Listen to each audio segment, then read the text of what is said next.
Bismillah ar-Rahman ar-Rahim. The title of our practical session is in renal module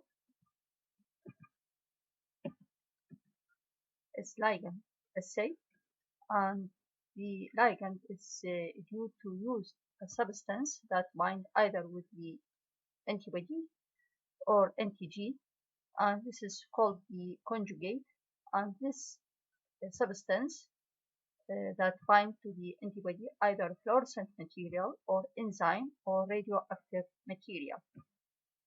First, we have the immunofluorescent test, and it's called so due to use the conjugate, which is the fluorescent material, and it's of two types, direct and indirect method. The direct method, we use the tissue from the patient, like skin biopsy or renal biopsy, that contain the antigen in the skin or in the glomeruli of the kidney, and then we add to it the conjugate, which is the antibody labeled with fluorescent material, and then examined under the fluorescent microscope. And this is used to detect the autoimmune disease in the glomerulonephritis or in the pemphigus vulgaris, in the or which is autoimmune disease of the skin, characterized by blisters filled with fluid.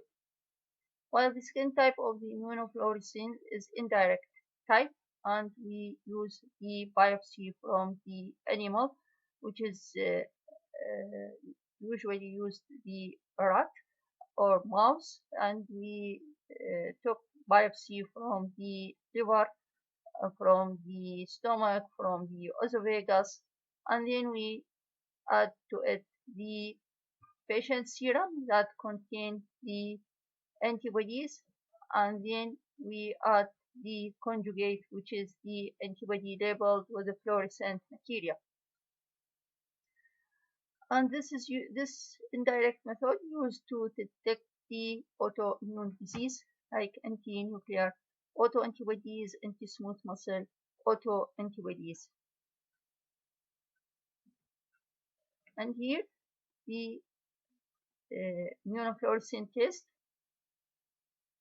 usually is used the fluorescent microscope, not ordinary microscope, and examine the slide, and then we see the apple green color of the tissue, and this is used to detect the autoimmune disease of the thyroid, and this is the autoantibodies against the thyroglobulin, and here against the thyroid cell. The second type of the ligand assay is ELISA, which is abbreviation of enzyme linked immunosorbent assay. And here we use the micro titer plate, and this plate will be coated with the antigen, and from the company that synthesized the kit, and then we add the patient serum that contains the antibody, and then we do washing to get rid from the excess antibodies, and then we add the ligand, which is the antibody labeled with the enzyme, and then wash, and then add the chromogene and substrate, and then we get a color which is yellow color, and this is used to detect the antibodies against the HIV, antibodies against the hepatitis B surface antigen. And the principle of the ELISA, the antibody labeled with enzyme, usually use the horseradish peroxidase enzyme or alkaline phosphatase enzyme, and then add the substrate, which is the H2O2, and this leads to liberation of the oxygen, and the oxygen will oxidize the reduced chromogene, and then we end with oxidized chromogen and water. And this is H2O, not H2O2, water, H2O. And here the plate of the microtiter plate of the ELISA, and each well, which is for one patient, and read the color by spectrophotometer or ELISA reader, and we get the concentration of the antibody, and it is the quantitative method give the concentration of the antibodies in the serum.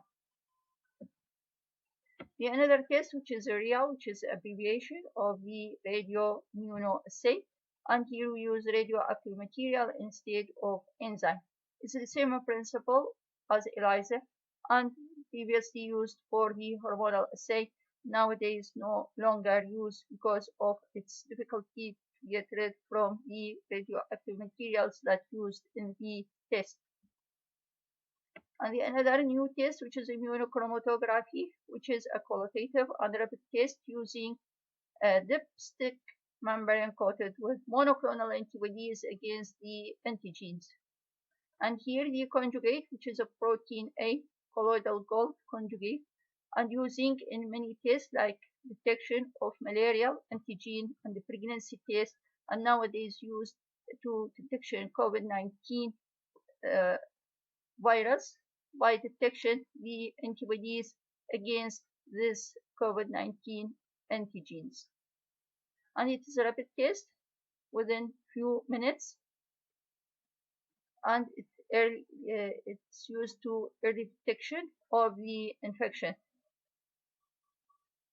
And it's used either to detect the IgG, which is for the secondary immune response, or IgM, which is for the primary immune response that indicate recent infection, or the detection the IgG that indicate past infection. And here the immunochromatography, which is used for the pregnancy and nowadays for the COVID-19, and used for the malaria, used for the process-specific antigen, used for the viral infection. And this is very easy and done, and we got our results within minutes. Then another test, which is old test, and it's used or also for detection antigen or antibody, and it's called complement fixation test. And here we have two tubes. Here we add the antigen, and here we have the antigen, and then add the patient serum to each tube.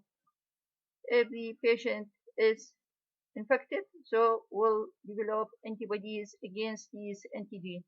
If it's not infected, so there is no antibody against these antigens. So this antigen antibody immune complex, you cannot see this reaction.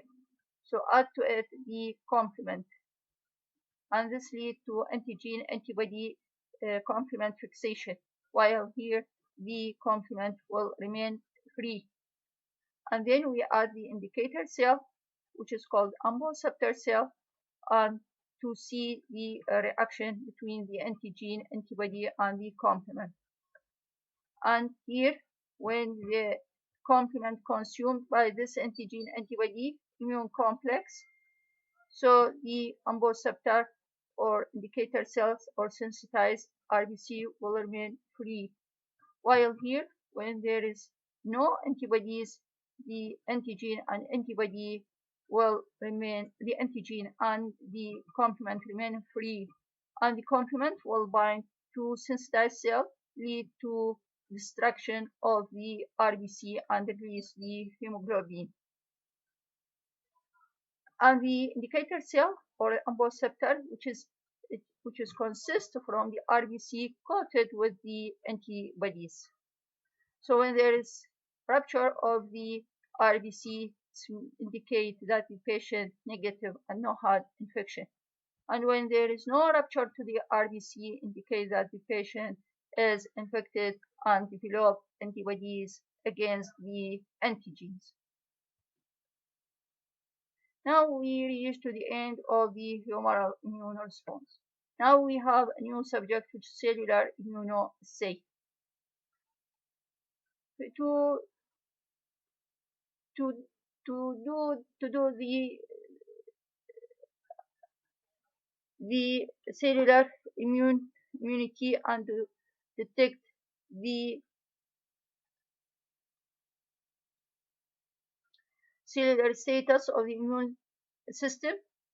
First, we must separate the lymphocyte. And here we use the media, which is called lymphocyte separation media, or called the Ficol HIPEC media. And it had specific gravity 1.00078.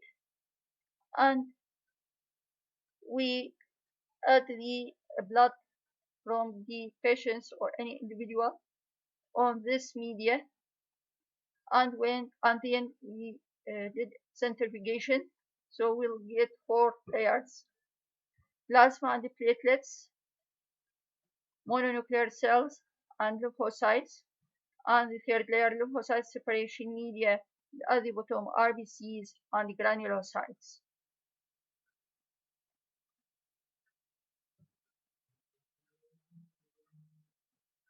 So here, sorry, this is the platelets with the 4th layer. Here is the plasma only, no platelets, mononuclear cells, lymphocyte separation media, RBC granulocytes, and the platelets. And here the Ficol at the bottom of the test tube, and add to it diluted defibrinated blood, and then centrifugation, and then we'll separate into 4 layers: the RBC granulocytes, platelets at the bottom, and then the Ficol, and then the lymphocyte, and then diluted plasma. We will take the lymphocyte because cellular immune response, in order to assess its function, we need lymphocyte. T lymphocyte first enumeration of T lymphocyte, and this can be achieved using the sheep RBCs because T lymphocyte has a receptor CD2 receptor that bind to the sheep RBC, lead to formation rosette.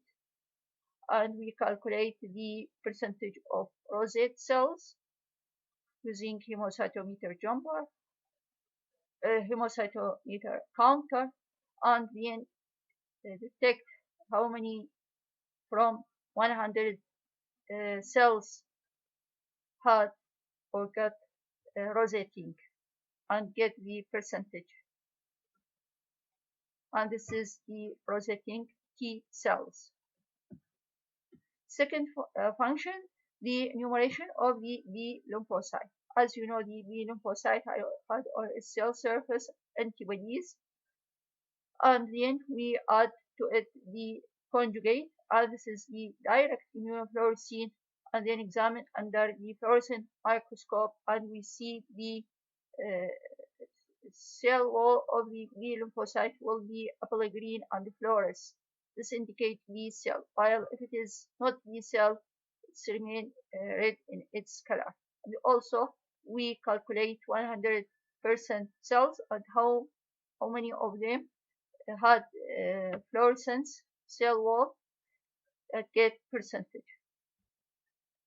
The third test is enumeration of T lymphocyte subset CD4 and CD8 using indirect immunofluorescence test. And this is the T cytotoxic, and as you know, on its cell surface presents a marker CD8, and we add to it monoclonal antibodies against the CD8, and then we add the conjugate, which is consists from the antibodies coupled with the fluorescent material, and also will give us the fluoresce apple green fluorescent on the cell surface of the T lymphocyte and examine how many cells that had fluorescent cell wall and calculate the percentage. The last function is using lymphocyte in tissue typing, whether serological method or molecular method, as mentioned in the lecture, sequence-specific primer. And in serological method, which is Terasaki method or HLA typing, here we have the lymphocyte, and on its cell surface, as you know, has the HLA molecules. Here, for example, the HLA B8. And add to it monoclonal antibodies against this B8, and this is the antigen antibody immune complex. Then we add the complement that lead to fixation of this reaction and lead to activation. The classical pathway of the complement lead to membrane attack complex MAC and lead to lysis and rupture of the T or any lymphocyte. And then we add the stain, which is a trypan blue.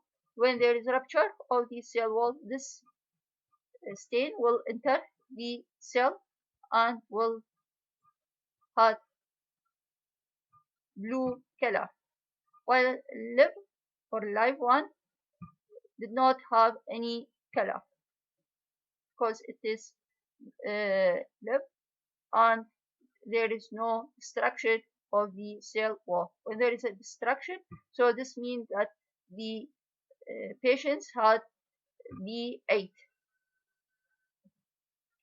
And another method, the molecular method, and we extract the DNA using a sequence-specific primer, extract DNA from the lymphocyte, and the DNA, which is the double-stranded DNA, and then we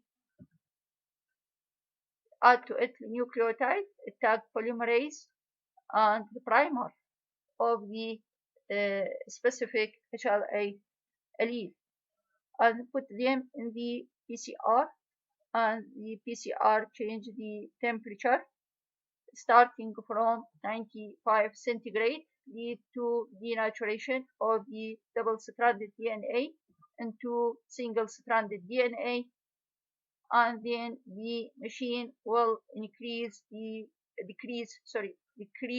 temperature to 65 centigrade, and this lead to annealing of the primer if it is compatible with the DNA, annealing with the primer. And then the machine PCR increase the temperature to 72 centigrade, and here lead to extension of the DNA by the nucleotide. And here we end with 2 copies, and this process will be repeated 30 times. This PCR machine repeated this 30 times. So we start with single copy of double-stranded DNA and end with multiple copies of the double-stranded DNA. And then we'll take to it gel electrophoresis, and here we find the migration of the bond that had proliferation, while it is not compatible with the allele, so there is no migration of the DNA bond. And we have a map of each allele that's put in this line, and we will get the HLA typing of the patients or of the individual.